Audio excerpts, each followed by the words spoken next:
అంటే మంచి కంటెంట్తో వస్తున్నారు ప్రతిసారి అండ్ బ్యాక్ టు బ్యాక్ మూవీస్తో చాలా బిజీగా ఉన్నారు. బట్ ఈ గ్యాప్లో కూడా బజ్లోకి వెళ్ళి బజ్ని కూడా ఒక బజ్ రేంజ్లో పెట్టారు.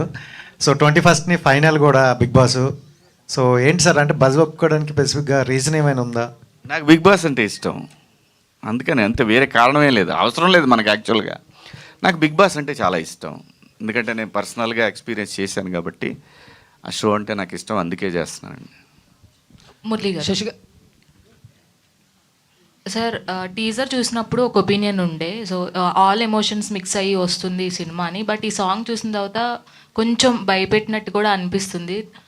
ఆ వెనకబడిన వాళ్ళు ఎవరైతే ఉన్నారో, సో తొక్కబడిన వాళ్ళు ఎవరైతే ఉన్నారో వాళ్ళు తిరగబడితే ఎలా ఉంటుంది అనేది ఈ సాంగ్ అనే అర్థమవుతుంది. బట్ అంటే ఏ పరువు హత్య అంటే ఇందాక నేను అడిగాను, డబ్బున్నవాడు లేనివాడు అని చెప్తున్నారు, కానీ ఇన్ ద సెన్స్ కాస్ట్లో ఉంటుందా ఇది, లేదంటే నిజంగానే పేదవాడికి అలాగే ఉన్నవాడికి మధ్యన జరుగుతుందా?